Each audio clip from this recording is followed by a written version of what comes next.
Welcome back to the Dershow. A lot has happened since the last time we were together. First time in American history, almost 250 years. Former president has been indicted. That's not the most important headline. The most important headline is the first time a potential future president, a candidate for president, has been indicted by a functionary of the opposite party. That's really the Rubicon that's been crossed. Well, he's in New York. I know he's in New York because as he was getting on his plane to New York, he sent me a message. Here's what it says: Alan, getting ready to leave for New York and can't really believe it. Those maniacs want to destroy our country. So sad. Nothing on Hunter or Biden or their crimes are so bad. Anyway, your words, I think he's referring to my book, Get Trump. Yeah. Your words, he said, are very important.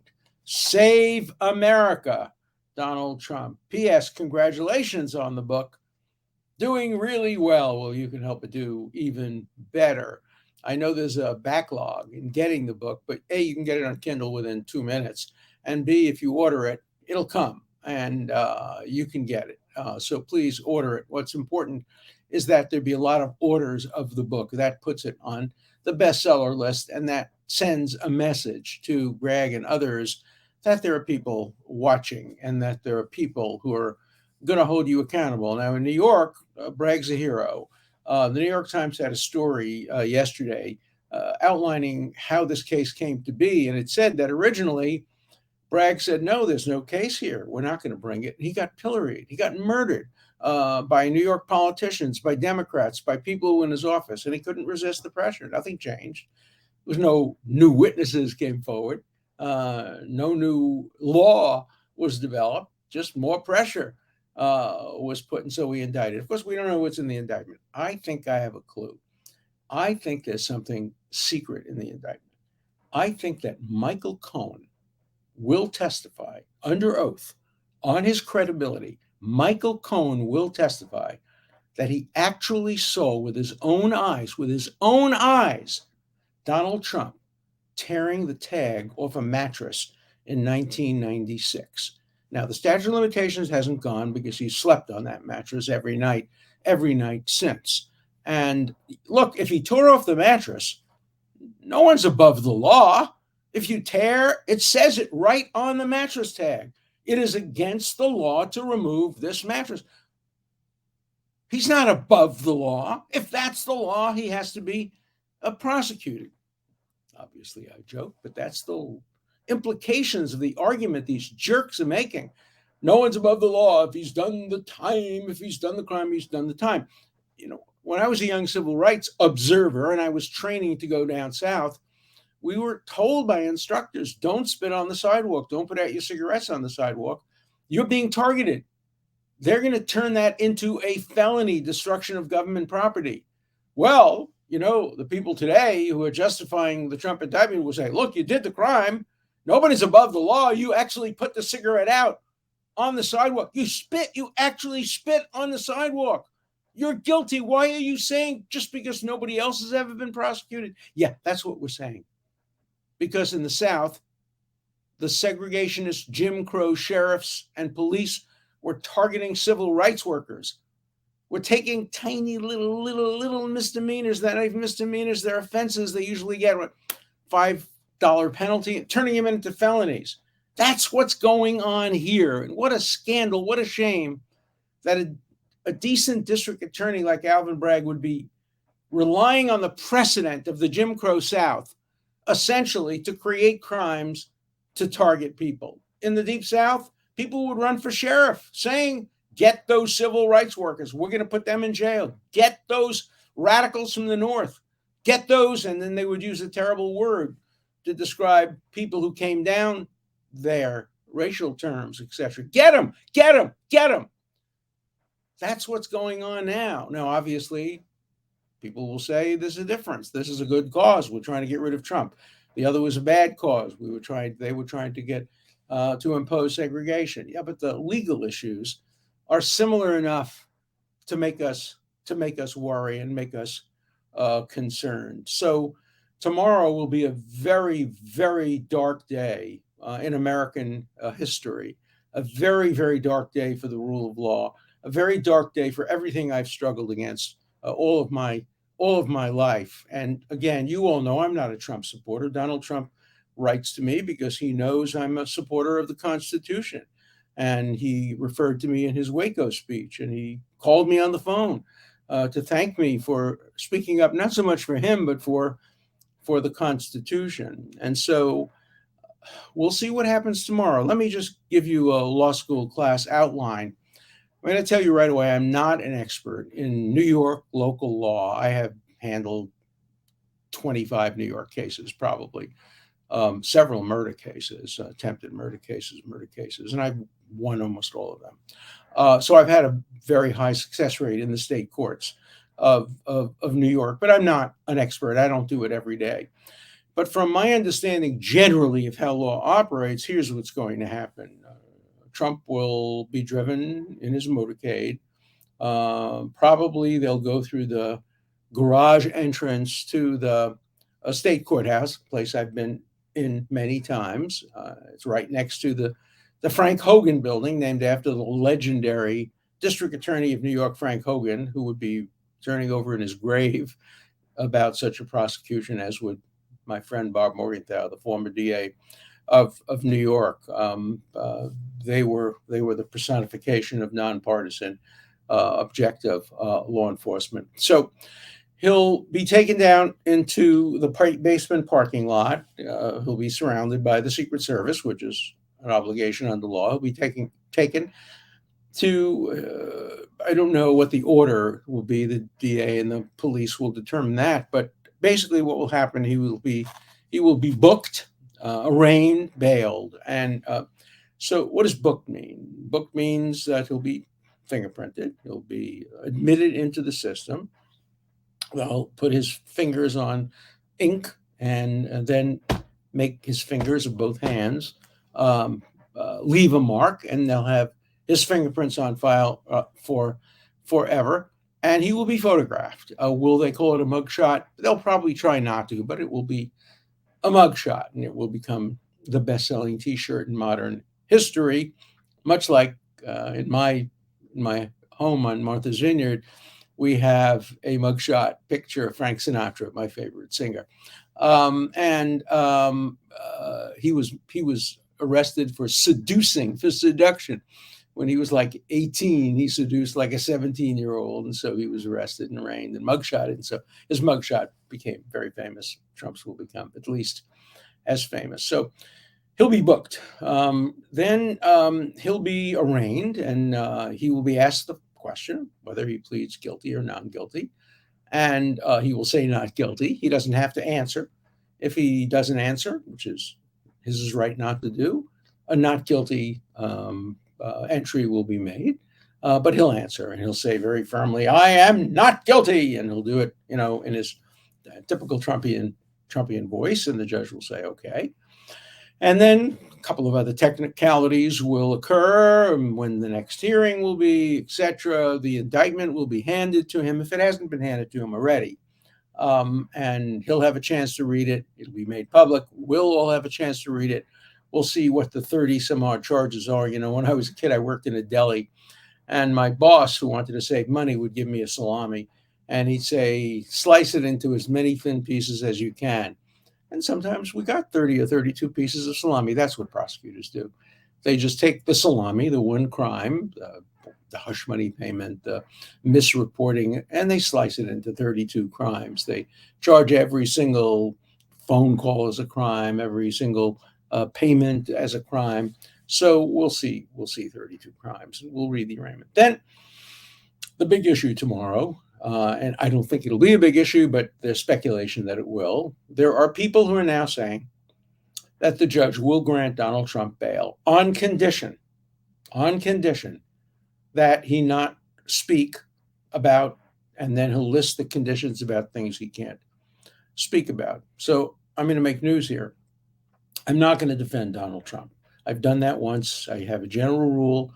I like to defend people only once. No, I will organize an amicus curiae brief on behalf of me and many other people who would be deprived of our First Amendment right to hear Donald Trump if there is a gag order. Let's remember, and this is a liberal justice, Justice Thurgood Marshall, who I knew very well. I knew him when he was one of the people who was part of the training program of us going down south when he was head of the NAACP, and then he became a judge on the United States Court of Appeals, and then he became a justice of the Supreme Court. And he famously said that the First Amendment has two mirror image elements. One we all know about, the right of the speaker to speak, Donald Trump's right to get out in front of the courthouse and say, that judge engaged in an injustice.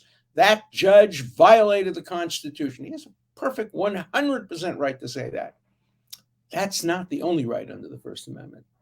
I have the right to listen to him. You have the right to listen to him. I have the right to listen to everything he says so that I firm up my view that I'm not going to vote for him. Maybe he'll persuade me. Who knows? Anything's possible. Unlikely, but possible. But the point I want to make is I, you, and every other American who wants to listen to Donald Trump, whether we agree with him or not, have an equal First Amendment right to Donald Trump's. And I will bring a lawsuit on behalf of those of us who want to listen to Donald Trump to vindicate our First Amendment rights to hear him. It would be outrageous if a candidate for president of the United States was told what he could say, what he couldn't say. That's Iran. That's China. That's Belarus. That's the former Soviet Union. That's Hamas. That's not the United States of America. No Democratic judge can tell a Republican candidate for president what he can say and what he can't say. And if he tries to do it, see it in court, Your Honor, and we'll beat you, because the Supreme Court of the United States will not tolerate that kind of political censorship. So I don't think he's going to do it. The judge is too smart to take us on and to take on the Constitution, because he knows what the result will be. It won't even require going up to the Supreme Court.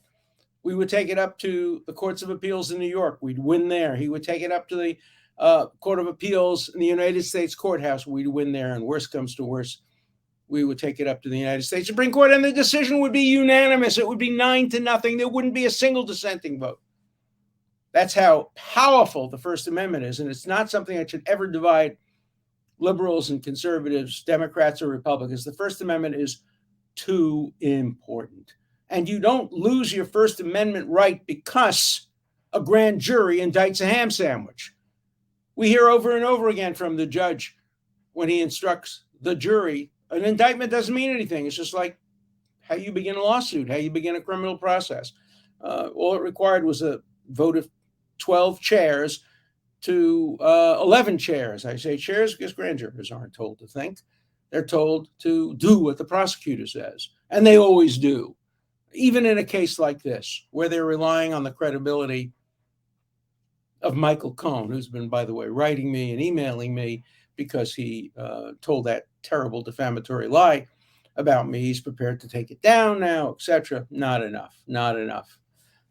See you in court. So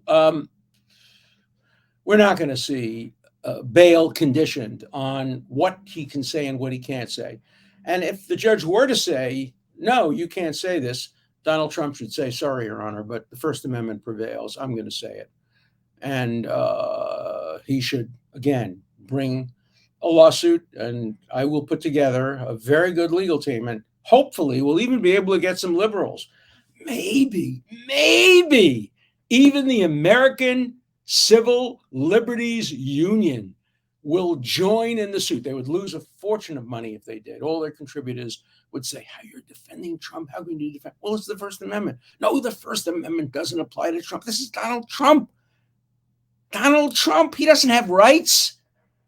We're entitled to take away his First Amendment rights, his Fifth Amendment rights, his Fourth Amendment rights, his due process rights, and his right of free speech. Yeah, we are, but what about us?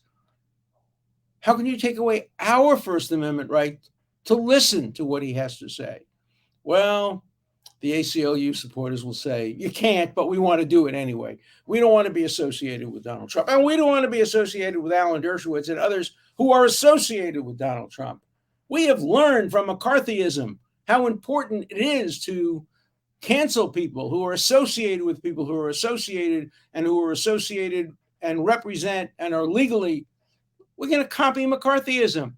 After all, the ACLU during McCarthyism was not their finest hour. Many ACLU branches did not have the courage to stand up to the ACLU. The ACLU didn't stand up to the detention of Japanese Americans as firmly and strongly as they could have. The ACLU has a very, very mixed record on civil liberties, and it's getting worse and worse and worse. This is a chance to vindicate themselves a little bit. And I predict it'll make people lose sleep.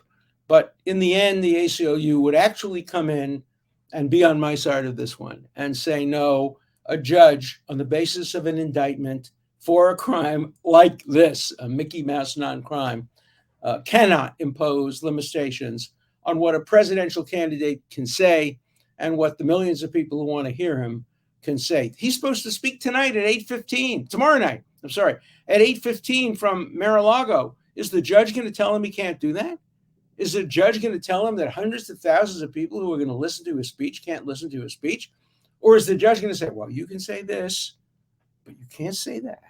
You can say it this way, but you can't say it that way. You can't criticize me. I'm a judge. You can't criticize the jurors or the prosecution. You can't do anything like that. Maybe, you can say you're innocent. All right, we'll give you that, but we're not going to let you start going off on a tangent about the legal system. I don't think the judge is going to do that. I think he's too smart for that. But you never know. When it's up to Donald Trump, all bets are off. There are two systems of justice right now in America. The system of justice for Donald Trump, his lawyers, his associates, his family, anybody who has anything to do with him, and another system for the rest of us. And I'm part of that first system, even though I don't vote for him, because I defended him once. And I've had bar complaints and, other kind of sanctions threatened and you name it, just because I defended Donald Trump. And lawyers won't defend Donald Trump because they don't want to be, quote, Dershowitz. They don't want to have happened to them what happened to me. Well, I have been Dershowitz already, so I'm somewhat immunized from that. I've had COVID, so I'm immunized from COVID. I've been canceled by Martha's Vineyard, so I'm immunized from that. My wife and family, on the other hand, they're not so immunized, and they really do take the brunt of the horrible criticism I get and what any judge would get. Any judge who does anything that rules in favor of Donald Trump will never, ever get reelected or reappointed to any judicial position. It will be the end of their career in the borough of Manhattan. Do you want the legal system to operate that way? And if Bragg hadn't prosecuted him, he would have lost his election. Do you want the legal system to turn on whether or not a judge or a prosecutor will be reelected? That's where we're going. And it's a very dark place and a very dangerous place. And I'm going to spend the rest of my life, I don't know how many years the good Lord gives me. I just came back from my doctor today and I got a pretty good report, but I'm going to devote the rest of my life to making sure that we don't reach that dark place, that the attacks on Donald Trump, the Trump derangement syndrome, doesn't turn itself into a constitutional derangement syndrome. So that's my commitment to you.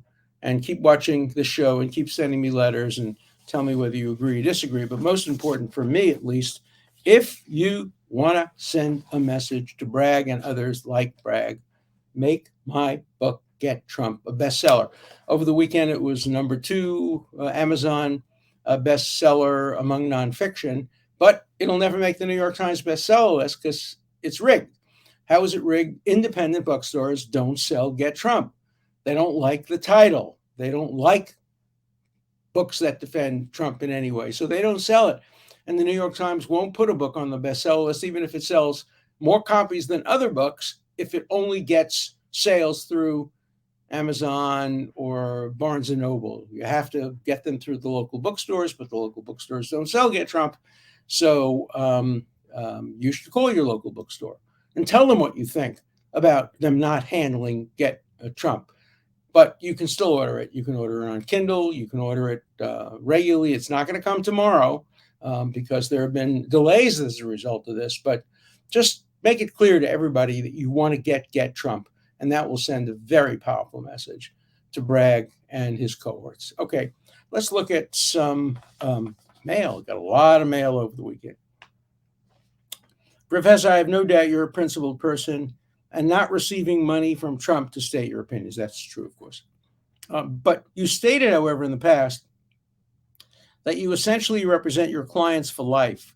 So do you consider yourself still under an obligation to defend Trump from legal accusations against him? It's a very good question. No, I don't. And I've stated publicly, if there was evidence of a real crime, I mean real evidence, not Michael Cohen evidence, but real evidence of a real crime, I would not defend him. I don't feel obligated to defend him. What I said was that I feel an obligation over my lifetime to defend him against the charges that I represented him on.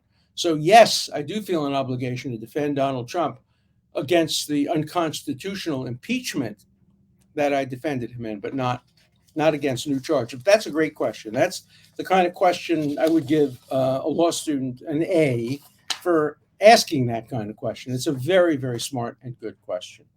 Okay. In some future video, I'd like to hear your strongest argument for the existence of God, finely tuned universe, and the strongest argument against God, Hitler. Years ago, I remember you saying you were agnostic based on a dangerous airline incident, and thank you so much for the wonderful contents. Well, I was in an airplane near disaster. A couple of people were hurt, but the pilot saved us, but it looked like we might die. And I wrote letters to my children, but I didn't pray. I didn't think of God. There is such a thing as an atheist in the foxhole. I was in the foxhole and I didn't think of God, but I'm not an atheist. How can anybody be certain about anything regarding God? I have been an agnostic since I'm 10 years old. When I was 10 years old, I wrote a variation of the Jewish blessing, Baruch Atah Adonai, blessed are thou, O God. And I changed it to Baruch Atah, I don't know. Baruch Atah, I'm not sure. Baruch Atah, tell me why. Baruch Atah, I deny. Baruch Atah, still not sure. Baruch Atah, tell me why. So, I've always been a skeptic. I'm not sure. I'm not sure about evolution. I'm not sure about the Big Bang Theory. It was Leonard Hand, the great judge, who said the most important element of democracy is uncertainty. That he used to quote, I beseech you in the bowels of Christ that you might be wrong. I think that was Cromwell who said that. But in any event, that's been my philosophy all of my life. I might be wrong. You might be wrong. That's why we need freedom of speech. That's why we need due process of law, because we might be wrong. Okay, so I don't know. I would never try to inflict my views about God on anybody. I have an essay in a new book that's coming out in another couple of months. I have a book on killing, who shall live and who shall die under the law. And in it, I have an essay in which I say, I can't prove God's existence, but I can't disprove I can't prove his non-existence. I can't disprove his existence. So I'm going to remain uncertain. And, I hope, wouldn't it be nice when I die? I'm surprised. And there he is in heaven. And even more surprising, I'm in heaven. Oh my God. A lot of my critics would be very upset about that. But there I am. And God says, see, you should have believed in me. You should have believed in me. And I say, look, I really used the brains you gave me, and I came to no certain conclusion. Are you going to punish me for having used the brains you gave me and come to an uncertain conclusion? And he's going to say, no, you tried your best. And that's not a basis for keeping somebody out of heaven. Jefferson wrote that to his nephew, that if there is a God, he will never punish you for, in the end, not believing in him if you tried your best to decide what the most honest answer to that question is. So I live by that Jeffersonian principle. What's great about being principled? It's so much easier to live with yourself and sleep soundly at night. To live with yourself, yes. To live with other people, In an unprincipled world, not so much. We live in a world of partisanship, of unprincipled hypocrisy, and you're going to pay a price if you try to live a principled life. But as the subtitle to my book, The Price of Principle, says, integrity is worth the consequences. Okay. I feel like our grand jury system needs to be changed. No, it needs to be abolished. It's a horrible system, but let's see the rest of the question. It needs to be changed, where the jury can see both sides, not just the side the prosecution wants them to see. Luckily, in Trump's case, Costello was able to speak on his behalf, or I fear it would have been an indictment. Well, this letter must have been written before there was an indictment, but Costello spoke, and there was still an indictment because the grand jury will indict a ham sandwich if the prosecutor wants him to. The grand jury should be abolished. It's a disgrace. It was intended as a protection against overzealous prosecutor. It's become a handmaiden to prosecutors. It's become an aid to prosecutors. It's become the anathema of the criminal defendant in the criminal defense bar. I bet you if you took the 100 most prominent defense lawyers in America, probably 90% would say abolish the grand jury. Now, the alternative isn't good either, because the alternative is that the prosecution can decide. There's an alternative in some states. It's called a preliminary hearing, where both sides can present their arguments, and the judge then decides whether there's probable cause. That's probably the least worst of all the bad systems, but the current grand jury system is by far the worst, and it undercuts completely the intention of the framers of the Fifth Amendment. I wish you were my uncle, so rational and brilliant. We need more of him. Well, uncles aren't always so rational. I had a lot of good uncles. I had some interesting uncles, and one of them is still alive. My favorite current uncle, of course, he's my only uncle, is 97 years old. He just wrote a book called The Dershowitz Family Saga, in which he details the history of our family from Poland to Williamsburg, to Brooklyn, and then Israel. Many of them now live in Israel. So my 97-year uncle, Zacharia, is a great man, and I wish everybody had uncles like him. He is wonderful, wonderful, wonderful. Okay, a couple more questions. Alan, the far left has usurped so much of what was actual liberal. For the honest people of New York, it would feel like they are occupied by the Soviet Union. Quitting, in effect, means leaving everything they've built. No, I'm not asking anybody to leave New York. The problem is there are very few liberals left. The world has become divided into radicals on the right and the left. More so today on the left. There are radicals on the right. Obviously, Congresswoman Green and some of the other people have distorted the meaning of true conservatism, which is small government and choice about how to lead one's life. But true liberals have also been marginalized. And now what we see is the Democratic Party and the left being dominated by woke, progressive, illiberal sentiments. So I'm upset, and I'm going to remain a liberal, but I may become an anachronism in a world which liberalism is confused with radicalism. A lot of people on the right attack liberals. No, you shouldn't attack liberals. You should attack radicals. I am more upset at radicals on the left than of conservatives. I have more friends among reasonable, middle of the road conservatives than I do among radical leftists. Okay. Professor, what are the chances the judge in the Trump case imposes a gag order? Well, you've heard me on that. I think the chances are very slight, but it could happen. And if it happens, I'll be there to defend the First Amendment. Love you, Dersh. How you stand by the Constitution. I will buy your book next month. No, buy it now, not next month. Buy it now. Thank you. Professor, could the attorney generals of the various states indict Alvin Bragg for interfering in the federal election to be held in their states? No, I don't think that would be possible. First of all, in most jurisdictions, the crime has to be committed within the jurisdiction. And I don't think Bragg's been traveling much outside of Manhattan. Remember, New York is a strange place. We have a mayor for all 5 boroughs, You have a police department, which covers all 5 boroughs, but the district attorney is only for each borough. So there's a Manhattan district attorney, a Queens district attorney, a Bronx district attorney, a Staten Island district attorney, Brooklyn district attorney, and each one is elected separately, and they have their own staff. Okay. Professor Dershowitz, since Trump's alleged affair took place in 2006 and he made payments in 2016, I understood the case. He made the payments, no influence on their election. But if Daniels extorted him in 2016, not 2006, I think that would exonerate him, right? Well, it would explain why he made the payments 2016, that it doesn't necessarily mean that he did it solely to affect the election. It was the time when Stormy Daniels had the most publicity, would have had the most publicity in the run-up to an election. So you can easily see why hush money would be paid to prevent it from coming out at the time when the threat was to disclose it. Tomorrow at this time, we'll know what's in the indictment. It will be read and made available to the public probably around 2:30 if it's not leaked earlier, if it's not made public earlier.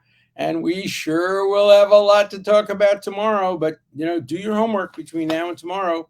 Read Get Trump, and you'll be better prepared for what's in the indictment. See you tomorrow.